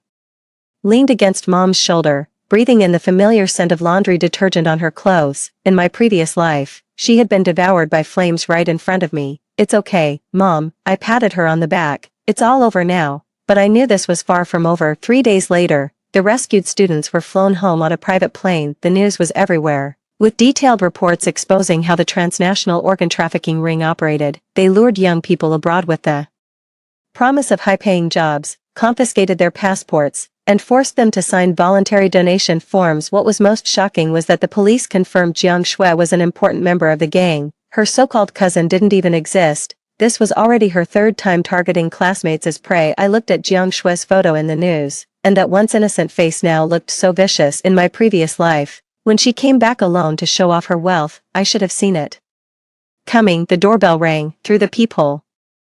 I saw someone I never expected, Lu Hao. He was painfully thin, his left eye covered with a black eye patch, standing there like a walking corpse. I took a deep breath and opened the door. Nian Nian, his voice was so hoarse it was almost unrecognizable. Can you let me in? I stepped aside to let him in. He walked with a slight limp, his right hand pressed against the left side of his abdomen, where one kidney was missing. In the living room, he stood by the window with his back to me. Sunlight slipped through the crack in the curtains, casting mottled patches of light and shadow across him. The doctor said, "My left eye," he said with difficulty. "They took the cornea, the whole eye too." I stood there in silence, my fingers unconsciously rubbing the armrest of the sofa. You know what's the most ironic part? He suddenly turned around and yanked off the blindfold. "They gave us anesthesia, but I woke up halfway through. I saw Jiang Shui standing at the operating room door, counting money." The hollow eye socket stared straight at me, still streaked with blood vessels and stitches. My stomach twisted in pain, but I forced myself to look straight at that horrifying wound. "Lu Hao." I called his name softly. "Why don't you go?" He suddenly grabbed my shoulder. "Do you know something? Tell me." I broke free from his grip and stepped back. "I just don't believe there's such a thing as a free lunch." He stared at me, and a complex glint flickered in his only remaining right eye. "You know, when I was there, the thing I regretted most was not listening to you." That sentence pierced my heart like a blade. In my last life, the final words he said to me were, "Burn her alive." "Lu Hao, your mom." I hesitated before speaking. "I know." He cut me off, his voice icy. "She left a suicide note to curse you out, but she forgot. It was she who forced me to sign up in the first place." I looked at him in shock. This was nothing like the reaction I had expected. "We're all sinners." He put his eye patch back on, myself included. I looked at his trembling hand, the bruises from the needle still visible on it. Sunlight fell across his hollow cheeks, casting deep shadows. "Do you hate me?" I asked softly. Lu Hao raised his head, and a flicker of emotion passed through that one eye. "I hate everyone, including myself." My mom came out of the kitchen carrying tea. When she saw Lu Hao's state, she was visibly startled, but she still politely set the cup down. Lu Hao thanked her, but didn't move. "Auntie," he suddenly said, "could you let Nian Nian and me talk alone?" My mom looked at me with concern, and I nodded. After she left, Lu Hao took an old phone out of his pocket. I secretly hid it while I was over there." He opened the photo album and handed it to me. "Look." On the screen was a blurry photo. You could just make out that it was a makeshift operating room. There were bloodstains on the floor, and a few insulated boxes were piled in the corner. I took it secretly. After they found out, he instinctively touched his blindfold, but the photos were uploaded to the cloud drive automatically. As I flipped through this shocking evidence, my fingers trembled slightly. The photos also showed the dorm where my classmates were being held captive, and Jiang Shui counting money with a strange man. "The police need this," I said. "I've already given it to them." Lu Hao put his phone away. "I came to tell you, the parents are organizing a lawsuit against you." I froze. "Sue me. They're saying you knew it was dangerous but didn't warn anyone, and that you're suspected of being guilty of standing by and doing nothing." He gave a bitter laugh. "How ironic. Who was it that used to call you nosy for meddling?" I looked out the window. A few neighbors were pointing and whispering about my house. For the first time since my rebirth, I felt a trace of fear. The law and public opinion were harder to deal with than fire. "Thanks for telling me," I said, struggling to keep my composure. Lu Hao stood up, swaying slightly. "I won't testify. I owe you this much." He headed for the door, then stopped. "Also, Zhongli is dead, post-op infection." On the flight back, the sound of the door closing was jarringly loud in the quiet living room. I slid down to the floor and hugged my knees. My mom rushed over and pulled me into her arms. "Nian Nian, what is it? What did he say?" I shook my head, and my tears finally broke free. "Mom, we may have to move." In the days that followed, my mom and I felt like we were living on a deserted island. The neighbors kept their distance, people in the supermarket pointed and stared at us, and someone even threw eggs at our front door. Worst of all, posts began popping up online. "Cold-blooded classmate refuses to help as 43 teenagers suffer in Dubai." The comment section was full of outrage. People like that should be punished. I heard she even took pleasure in it. What kind of upbringing did her parents give her? My mother spent her days in tears, while I compiled all the evidence into an organized file, including clearly dated chat records, recordings, and the photos provided by Lu Hao. Finally, on a drizzly morning, a lawyer's letter arrived at our home. 37 parents jointly sued me and my mother for civil tort, demanding 1 million yuan from each of us, 37 million. My mother collapsed into a chair. Where are we supposed to get that kind of money? I squeezed her hand. Mom, don't be afraid, we have evidence. On the day of the trial, reporters and parents packed the area outside the courthouse. My mother and I held black umbrellas as we made our way through the angry crowd. Someone threw a bottle of mineral water at us, but a court officer stopped it. Once the hearing began, the plaintiff's lawyer delivered an impassioned speech, painting me as a cold, heartless monster who stood by and did nothing. In the gallery, Lu Hao, who had lost one eye, sat quietly with an expressionless face. Please present your evidence, defendant, the judge said. I stood up, handed the neatly organized materials to the court, and then walked over to the projector. This is the class group chat log from June 10th, I said, opening the first file. At the time, I clearly said I wasn't going and warned 3 times to think carefully. The screen showed my messages, along with my classmates' mocking replies. This is a recording of my private phone call with Lu Hao on June 11th, I said, playing the audio. In it, Lu Hao was saying, when we get back, don't go getting jealous. There was an uproar at the plaintiff's table. Finally, these are photos taken in Dubai, provided by my classmate Lu Hao. I opened the disturbing images. They proved this was a premeditated criminal gang. The courtroom fell silent. I looked over at the gallery, where tears glistened in Lu Hao's one eye. Does the plaintiff have anything further to add? The judge asked. The plaintiff's lawyer went deathly pale.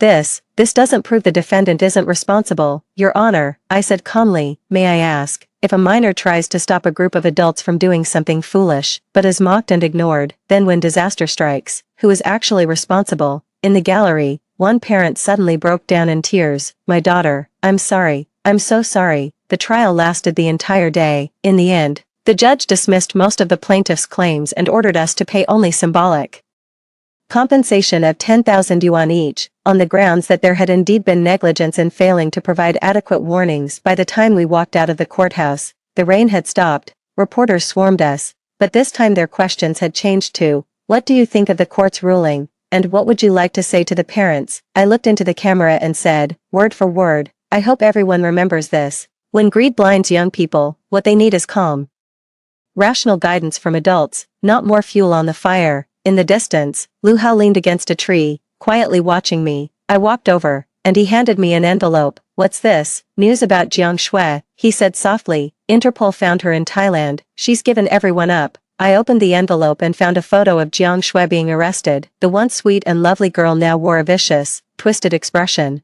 She'll get what's coming to her, I said. Lu Hao shook his head. We've already paid the price. Too high a price. He turned and walked away, his hunched figure looking like that of a little old man. I knew that the bond between us, built over more than 10 years, was gone forever, just like the left eye he had lost on the way home. Mom held my hand tightly. Nian Nian, let's move away from here. I nodded. This city held too many painful memories. The grievances from 2 lifetimes were finally time to let go. A month later, Mom and I moved to a small city in the south. Before we left, I went to the cemetery to visit Aunt Lu. A withered bouquet lay before the tombstone, with a card that read, an unfilial son. I placed a fresh bouquet of white chrysanthemums before the grave and said softly, Auntie, in my previous life, you burned my mother and me to death. In this life, we're even. The wind swept through the cemetery, carrying the sound of children's laughter from afar. Life is always like that. No matter how much darkness we go through, new hope will always begin to take root in a new city. I began my college life. From time to time, I'd catch updates on the Dubai case in the news. The ringleader of the criminal gang was sentenced to death.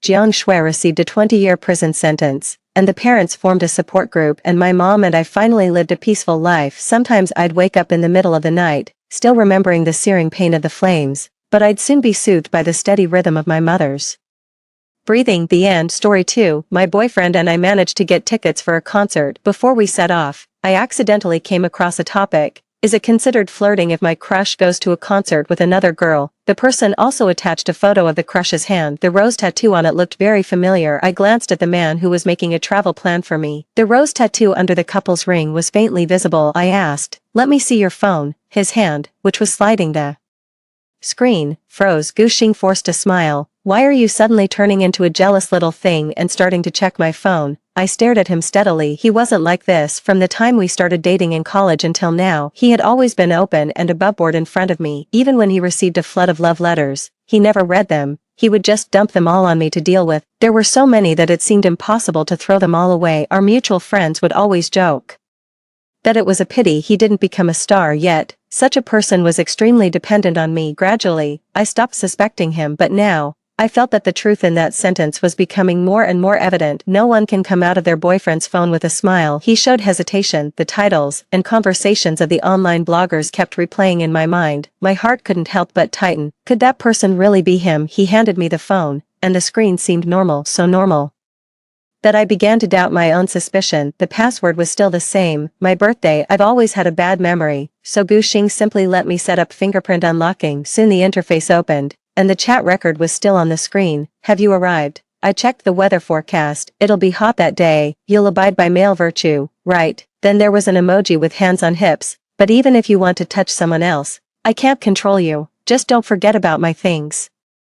The tone was familiar, the unreserved emoji. It was obvious that they had known each other for a long time and had a good relationship. The avatar was a female internet picture, but the note was very affectionate. Fool equals Zhang Xiao. My tone was calm, and my hands didn't even tremble. What does she mean by things? Guxing still used a normal tone and reached out to snatch the phone from me. I'm not just using this word randomly, because he used so much force that it seemed like he was about to crush the phone the next second. She's a junior who just joined the research group. Guxing sounded impatient. It was very much like the times when he complained to me about having too many pursuers, but there was a flash of embarrassment and unease in his eyes. See, he knew such a conversation was inappropriate. Guxing coughed twice. It's just a bag, don't you remember? Aren't we going abroad this time? Only then did I remember that this concert was not in the country. The tax rate there was quite favorable, and even my best friend, Lin Lin, asked me to bring something for her. I saw that you were going to buy something for Lin Lin, so I thought it would be convenient and agreed to help her. He came over and hugged me. His well-defined features seemed even sharper. If you're angry, I won't bring it for her. No one is worth making my girlfriend angry. Guxing rubbed against my neck,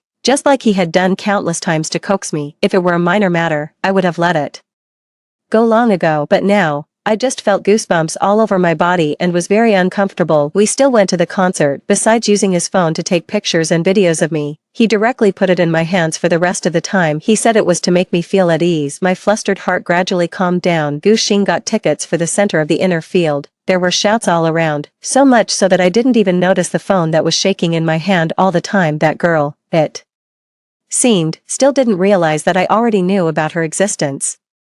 Nor did she know that Guxing was introducing her in the same way he introduced me. Insignificant, not worth caring about. After shouting for a few hours, we finally returned to the hotel. He put his arm around my waist and kissed my earlobe. Baby, I'll go take a shower first. When the sound of water came from inside, I regained some strength and started to pack things. Since we were going to stay here for a few more days, I planned to take out all the things from the luggage. Before, he always took care of these things. I just needed to bring my ID card, but that girl's words kept lingering in my mind. He said he just wanted to see the singer and it didn't matter who he went with. He said if he gets tickets again next time, he'll go with me. So I'm asking everyone, do I have a chance? I clicked back into her blog post and found that she had updated a lot of information. It turned out that on this day, netizens were filled with indignation. Most of them said that it was just a crush, not a boyfriend, so why interfere? Some even dug out her school. She was a postgraduate student there. It exactly matched the girl who was chatting with my boyfriend. I didn't need to check Guxing's phone anymore. The chat records the girl posted were clear enough. She seemed to be aggrieved by the scolding and used the screenshots from the beginning to prove her innocence. They met in the school cafeteria. At that time,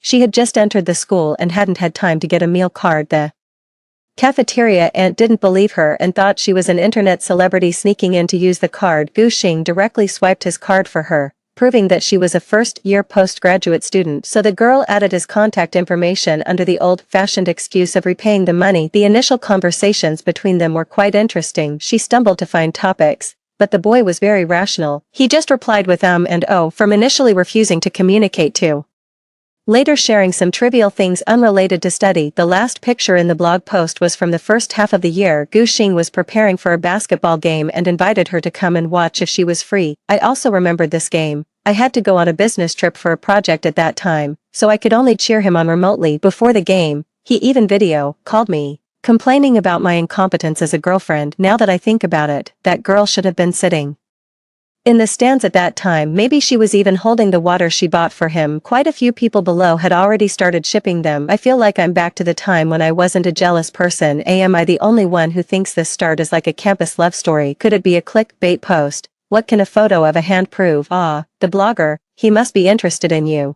Keep going, it's so good, I love it. The blogger, he really loves you. I looked through them one by one and then silently saved them. I didn't even notice when the sound inside stopped. What are you looking at? Gu Xing came out, wiping his hair and asking me. He didn't have the delicate look after I put makeup on him during the day. Now he was still carrying the steam from the bathroom. A drop of water slid sensually from his cheek into his neck, and then onto his chest muscles. He was only wrapped in a bath towel. I quietly closed my phone. Nothing. The app pushed today's gossip. He snorted. You should watch less of that. It'll mess up your mind sooner or later. I smiled but didn't answer. Many people suspected that he was bewitched by me because whether in appearance or personality, we were completely mismatched. But no one knew that at the beginning of our relationship it was Gu Xing who pursued me first. We met in high school. As soon as he entered the school, he became the top student in the grade. With his manga-like face, he really made a splash. I would secretly pay attention to him. When I saw my name getting closer to his in the rankings, I couldn't help but feel excited. Later, as soon as we graduated, he managed to get my contact information through various channels. On the day of college enrollment, at the school gate, he was carrying my suitcase and asked me if I could date him. I asked him countless times why he was with me. He would just touch my head, then kiss my cheek and say, "Because my baby is beautiful." His illogical words would always make me laugh. Gradually, I stopped asking. Later, he stayed in school for postgraduate study, and I started working. He didn't need to worry about making a living, even if he wanted to study abroad in a country with a monthly living expense of over 100,000 yuan. It was just a matter of saying so. But I was different. My family's financial condition was poor. My mother was ill and couldn't do heavy work. I needed to work and earn money to support my family, who already regarded me as the main pillar. After entering the bathroom, I turned off the do not disturb mode for the work group. Soon, a flood of messages rushed in. He heard it outside and knocked on the door. "Baby, who's sending you messages?" Maybe because he was still on campus, Gu Xing's way of addressing me remained the same. Even his eyes were filled with clear laughter, but I was already burdened with so much that I couldn't see a trace of my former happiness. I tried to control my tone and replied softly, "It's almost the end of the year. Some projects need to be wrapped up quickly." He didn't understand and just said, "Oh." Then there was no more sound. I subconsciously went to check that blogger again at 1 a.m. In China. She was still awake. Yay, my crush is taking me to a music festival to make it up to me. The chat record was from a minute ago. Even when he was taking pictures and videos of me at the concert, he was also replying to her messages. I used the project as an excuse to stay outside. He had been making travel plans for a whole week. Coupled with his research tasks, he couldn't hold on any longer. "Baby, you should go to bed early too." Gu Xing wiped my face. "We have to get up early tomorrow." The blue-lit computer screen was bright, showing complicated numbers. I stared fixedly ahead and forced a smile. Gu Xing didn't suspect anything. He still kissed me and then went into the room to sleep. If it were before, he would never have allowed me to value work more than him. When we were together, we didn't have much time to meet in the first place, and he always complained that I liked work more than him. But now, he didn't say such things anymore. It soon became quiet inside. I walked barefoot to the door. I could hear a voice inside, speaking softly and impatiently. "The latest gold logo model, you've mentioned it several times." The other person said something, and he chuckled. "Got it, you're such a fool." The last sentence was affectionate and ambiguous, very much like the flirting before the relationship was made clear. Soon he slid his fingers on the screen a few times, and then the screen went dark. I really hoped I could be a bit stupid at this moment. Unfortunately, I wasn't. I knew he was deleting the chat records. This man, who had never been afraid to tell me about his pursuers, was now being careful to hide her existence from me. But all of Gu Xing's efforts were in vain. That girl he called fool, Zhang Xiao, had already started updating their stories on social media one after another. The chat records and content she posted today were about an academic topic they were arguing about. Zhang Xiao said that it was this topic that brought them closer. It turned out that his hypothesis was correct. Therefore, Gu Xing's address for her had changed from the formal junior Zhang to fool, and Zhang Xiao's coquetry with him had gradually become a daily thing. Help, I feel like I'm following a TV series. Can the blogger update twice a day? I'm addicted. This is so sweet. I watched intently from the beginning to the end. At this time, Gu Xing came out of the changing room. Is it interesting? He deliberately posed in a very handsome way just like usual. He always liked to ask my opinion on everything, from food to daily life, but it didn't stop him from asking his junior, "What flavor of milk do you like in the morning?" This was Gu Xing lowering his head because of his over-assertiveness and steady. It was also the first step of his betrayal. After that, his actions probably just came naturally, sending breakfast back and forth, celebrating and having meals together because of something. Then, because they liked the same theme, they went to watch movies together. When I was stressed out by work, he shared light music with her to help her sleep. When I was busy running around for a promotion, he was huddled in the laboratory with her, working on their assignments together. Looking at the man in front of me, who already had a mature appearance, I suddenly couldn't tell who he was. Maybe he had always been himself, it was just that the true self inside was hidden too deep. I could only catch a glimpse of it now. Lin asked me what I was doing and if I had bought the things. I directly shared the post with her. Within 5 minutes, she called me with an international long-distance call. The first word she said was a swear word. "What's going on, Mr. Perfect is cheating?" Hearing her say this, I was sure of what I thought in my heart, but on the surface, I still said, "No.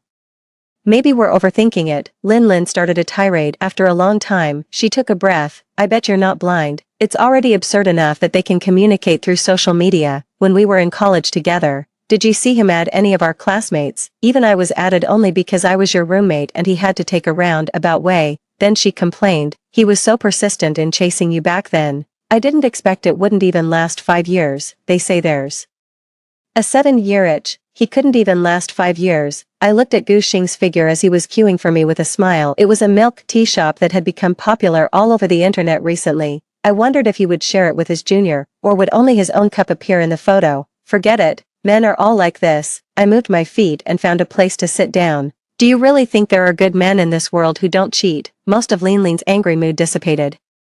"Aren't you angry? What's there to be angry about? I'll just break up with him." I watched him walk over, holding 2 cups of milk tea in one hand and a melting ice cream in the other. The take-out packaging of this store was not plastic but made of paper, an environmentally friendly material, so he looked rather awkward. I smiled and said, "After all, what can be snatched away is nothing but trash that I don't want." Lin knew my temper well. Hearing me say this, she relaxed. "All right.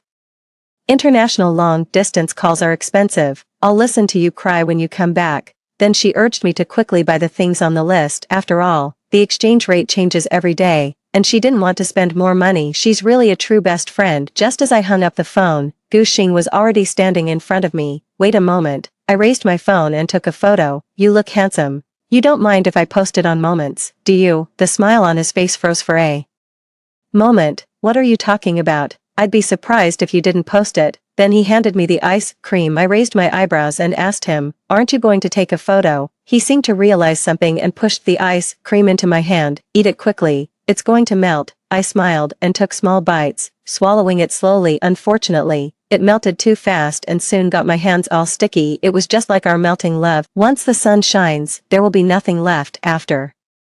The photo was posted. The first one to like it was my boss, Fu Yan. Like Gu Xing, he was also the second-generation heir of a wealthy family, but the two of them were different. Gu Xing liked campus life and chose to pursue postgraduate study after graduation, while Fu Yan took the 1 million yuan given by his parents to start a business. I was the first person he hired. At that time, I was young and full of energy. After several years of hard work, the company has stabilized. Besides the annual increase in salary and dividends, I also have more and more work. He wasn't the type to mix work and personal matters. Even though we talked every day, the conversation was always about work. He knew from the beginning that I had a boyfriend, so he kept a clear line, but now it seemed different. After liking the photo, he directly called me. Looking at the photo, "Did you break up?" His voice was not low, and Gu Xing could hear it. He immediately looked at me with dissatisfaction. If it were before, I would definitely have comforted him first, but today, I suddenly didn't want to do that, so I just followed his words and said, "Why do you ask suddenly? Are you going to give me breakup consolation money?" Fu Yan seemed to think for a while and then said seriously, "It's not impossible." I was amused. I simply took 2 steps to the side. I didn't notice at all that Gu Xing's face had turned gloomy. He lowered his head and sat there quietly in the noisy environment. I didn't know what he was thinking.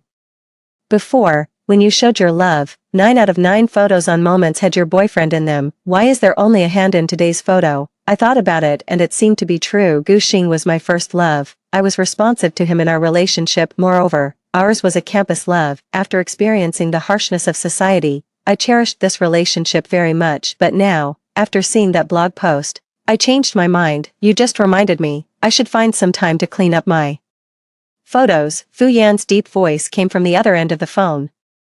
It echoed in my ears, making them feel a bit hot. Is it cleaning up photos, or the person? I was stunned and subconsciously said a few words to brush it off. Fu Yan didn't ask further, just chuckled twice. Alright, I'm waiting for you to come back to work. The interns recruited recently are like headless flies without you leading them. I breathed a sigh of relief and joked with him along the lines of what he said. Only then did I hang up the phone. Fu Yan and I rarely talked about personal matters so freely. This was the first time we communicated as peers. When I went back, the ice cream in Gu Xing's hand had melted completely. Looking over, his hands were sticky. I couldn't help but frown and said, "Why don't you go wash your hands?" He looked at me, opened his mouth. Finally, it turned into a silent smile. You talked for a long time. There was a hint of grievance and ingratiation in his tone, but I subconsciously ignored it. He didn't dwell on this matter, as if he didn't care at all. But on the way back, he started to show his possessiveness subtly. On the flight back, I asked him, "It seems you didn't buy any special products or souvenirs for your friends." Gu Xing didn't care at all. "I came out with you. Why should I buy things for them?" I twitched the corner of my mouth slightly and pretended not to hear. Outside the window were continuous white clouds, and the sunlight was dazzling. I simply put on an eye mask and pretended to sleep vaguely. I felt someone's gaze on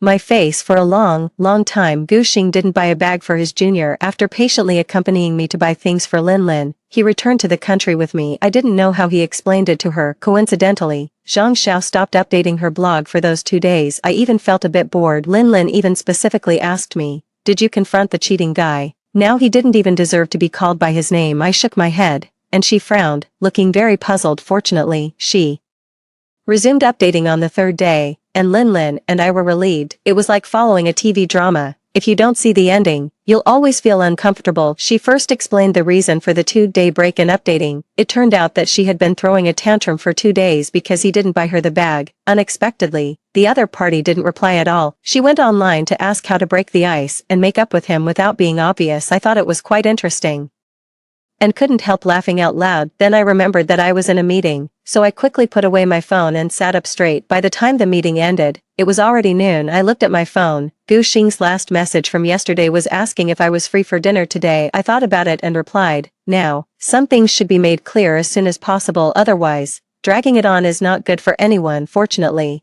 the company wasn't far from his school. Before Zhang Xiao appeared in our lives, Gu Xing and I often made appointments for dinner. He liked to arrive early, then he would wait for me stupidly under the street lamp. He said that the area around the company was brightly lit, but there was one lamp under which he stood. I could see him from upstairs. I knew he would always be waiting for me, but now he didn't show up and I no longer expected to see that figure. I don't know when it started, but we had drifted further and further apart. I parked the car outside and walked in slowly. The security guards at the entrance knew me. I was in charge of the communication for the cooperation between our company and the school, but every time I came, I wouldn't take the initiative to find him except for his roommates. No one knew we were dating, so when I appeared downstairs of his dormitory, he directly stuck his head out from the balcony to look at me. His face was full of disbelief. The girl standing in front of me was also equally shocked. She raised her head, thinking that his excitement was because of her, and her face turned red instantly. Then she shyly waved her hand and said, "Senior, I came to see you." I immediately understood and sent a message to Lin Lin. I saw the female lead. I didn't step forward to expose them. I just waved my hand. He quickly came down. He didn't even button up his clothes properly, and his slippers were on the wrong feet. After coming down, he didn't even look at the shy junior but rushed straight to me. "Why are you here?" I gave him a faint smile and reached out to neatly rearrange his clothes. "There's no need to be in such a hurry. Go back upstairs and change your clothes before coming down." He looked at me hesitantly, then he wanted to look at Zhang Xiao behind him. I nodded in understanding and followed his gaze. The blush on Zhang Xiao's face had faded to paleness. She was almost on the verge of collapse. She couldn't believe the scene in front of her at all. I thought about it. In Zhang Xiao's blog, it didn't seem to mention whether the male lead had a girlfriend, but judging from her not so surprised look, she should have known that my boyfriend had someone else. She just didn't expect that I would really come to the school. I watched her pretend to be calm and walk up. She looked at me cautiously and asked timidly, "Senior, who is this?" She was still holding on to a glimmer of hope, but I didn't plan to spare her any courtesy. I reached out my hand straightforwardly and said, "Hello, I'm his girlfriend." The light in Zhang Zhao's eyes went out with a poof, but what I said next made her almost lose her spirit. I'm also following the updates of the crush you posted on social media. I deliberately raised my tone, acting very natural. My boyfriend immediately sensed something and subconsciously looked at Zhang Xiao. What social media? What crush? No wonder he was so sensitive to these points. Zhang Xiao had flirted with him from the start, saying that he was her crush. One act of being forward had made her introverted for the rest of her life. Zhang Xiao's surface calm finally couldn't hold up. She shook her head, her eyes red. I don't know what you're talking about, sister, I sneered. I felt like the evil female supporting role in a novel, trying every means to taint their relationship. Unfortunately, I wasn't, I said lightly. I've seen all the records of your affair, including your chat records. Thanks to Zhang Zhao's sharing, loving personality after seeing the rose tattoo. I had been on my guard from the first post to now. There were dozens of them. Each post had 9 records. It laid out Gu Xing's feelings for her bit by bit in front of me, how he was attracted, how he started to tentatively divide his heart in two. I even knew exactly what he was chatting with Zhang Xiao about when he was with me. It was extremely ironic. Zhang Xiao's face looked very ugly. Gu Xing's face wasn't any better. He forced a smile and was still trying to explain. Qingjin, do you not trust me now? I stared at him steadily and sighed.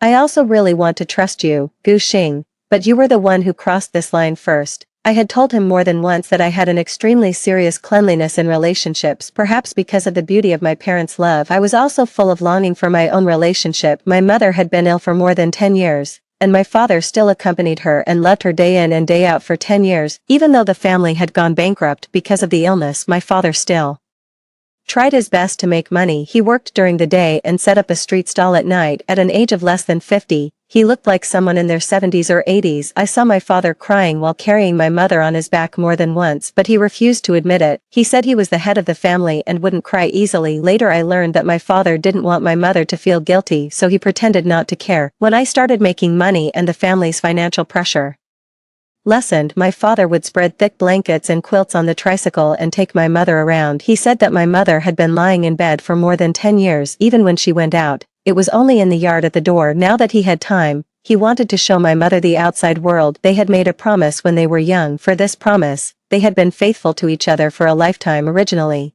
I thought Gu Xing and I would be the same. My father had taught me many things, but he forgot to tell me that some men's words are the most deceitful. Gu Xing, I came here today to break up with you. Gu Xing could no longer remain calm. He grabbed my wrist, his eyes slightly raised at the corners, with an inexplicable stubbornness. Impossible, Qingjin, you'll never be able to break up with me in this lifetime. I looked at Zhang Xiao, who was crying bitterly. What about her? Gu Xing hesitated. I shook off his hand and said coldly, Gu Xing, a person's heart isn't big enough to hold 2 people. It's different. What's different? Gu Xing seemed to have just realized and started to explain in a hurry. Qingjin, it's not what you think between me and her. She's just the junior I told you about. We went out for meals just because of schoolwork. I scoffed. Gu Xing, you really think you can deceive me like a fool? Then what do you want me to say? Gu Xing started to get impatient. Qingjin, I really dislike you being so aggressive. Don't you realize that every time we have a conflict, you keep blaming me? Gu Xing's voice was filled with pain. Can't you really change for me? I almost laughed out loud, but my heart was twitching with pain. I could no longer care that Zhang Xiao was still there and directly confronted him.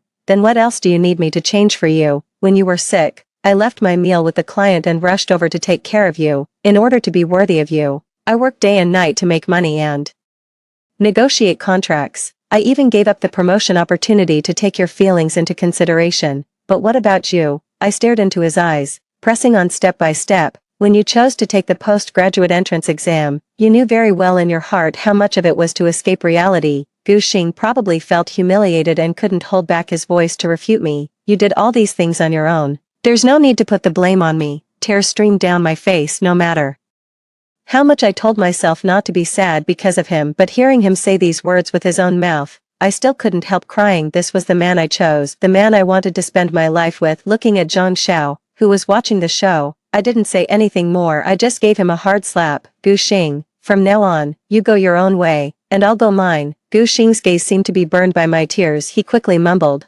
that's not what I meant, but no matter how much he explained, it couldn't repair our relationship. Falling out of love means falling out of love. We should be more straightforward and not keep harassing. After that day, I deleted all of Gu Xing's contact information. I also moved to a new home, which was closer to the company and more convenient for commuting. Looking at the small rental house, with only my things inside, I suddenly felt a sense of stability. as if this was finally a home. Perhaps in the future, I should buy myself a small house. The news of my breakup quickly spread throughout the company. Since I no longer needed to take leave for personal matters, I started going on business trips with my colleagues. They all said that I now exuded an air of a female CEO. Maybe this was the state I should have been in after leaving Guxing. Fu Yan also began to ask me if I wanted to have a meal together. Since it's the boss's treat, it would be a waste not to take advantage. Besides, Fu Yan was always generous. Whenever he treated someone, it was always at a high-end place. During the early days of starting the business, he tightened his belt, but when it came to treating clients to meals and drinks, he would order the most expensive items. I was impressed by his magnanimity. Later, I found out that the money for starting the business and for entertainment in his family was separate. The reason why Fu Yan could be so generous was that the payment card was bound to his father's account. After learning the truth, I regretted it so much that it hurt. If I had known, I wouldn't have been so cautious about what I ate every time. Therefore, whenever he organized team-building activities or treated interns to a meal, I would eat heartily and accept everything offered. The situation was the same this time. Aren't you afraid your boyfriend will get angry this time? I grinned. Well, we're about to break up anyway. My best friend knew about the breakup, the company knew, and the boss knew, only the male protagonist himself didn't. No, just like I didn't know his heart was wavering between Zhang Xiao and me. As the boss, Fu Yan was really wealthy. He directly took me to a reservation-only Western restaurant. Feeling that I didn't deserve such a treat without doing anything special, I ate with trepidation. Just as the dishes were served, I happened to run into Zhang Xiao, who was now a bit popular online, and sitting across from her was none other than Gu Xing. Fu Yan saw them too. Do you want to go say hello? I raised my eyebrows. Are you sure it's not to cause trouble? Fu Yan's scrutinizing eyes swept back and forth on my face. Finally, he crossed his arms, lowered his eyes, and chuckled. You women are really heartless. You can stop loving just like that. I'm no longer a student. Looking at Zhang Xiao, who was chatting and laughing, her face was full of youthful vitality. She wasn't extremely beautiful, but her temperament was outstanding. There was a beaming smile on her baby-faced features, making people feel warm at the sight of her.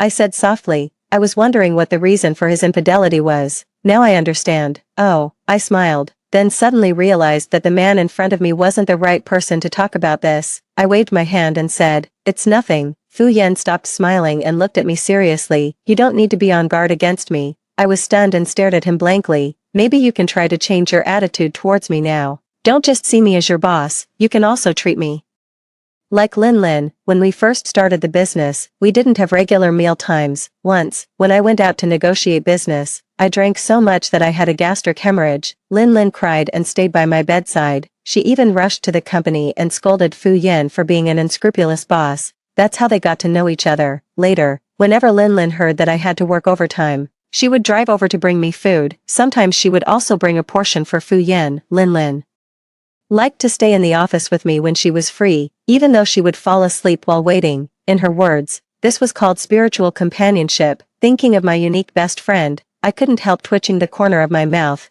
Mr. Fu, there's really no need. After we finished eating, the lights were just coming on outside. Looking at the decorations, I realized that it was already Christmas. Time really flew. Fu Yan noticed my interest and suggested taking a walk on the street.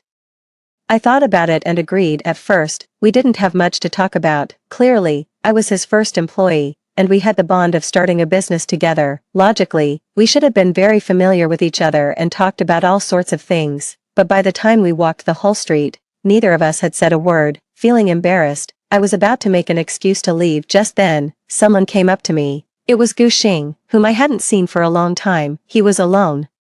When he saw Fu Yan beside me, he was stunned for a moment. Then he smiled bitterly and said, so your breakup was premeditated. I didn't want to explain too much to him. I just coldly turned my head and tried to walk past him. Unexpectedly, he grabbed my wrist. The cold temperature made me shiver all over. I'm sorry, he said in a low voice. My heart involuntarily tightened, but he didn't give up easily. I saw Zhang Zhao's blog posts and the comments from netizens. Now I finally understand how much those actions hurt you. He rambled on, as if he wanted to tell me all the discomfort buried in his heart. Now I've cut off contact with Zhang Xiao. I didn't ask her to delete the blog posts. I'll use them to remind myself how stupid I was back then. I still remained silent. His voice gradually softened until it disappeared. Gu Xing was waiting for my response, but unfortunately, he got nothing. I just stood there calmly, Then turned my head to meet his gaze. His once clear eyes were now full of bloodshot, and his cheeks had sunken in, making him look haggard. But what did that have to do with me? I looked up at him and finally spoke. Actually, you don't need to explain to me, Gu Xing, let's end it here. I turned around and walked forward. Fu Yan caught up with me. As for Gu Xing, I left him behind. I will keep moving forward without looking back. The end.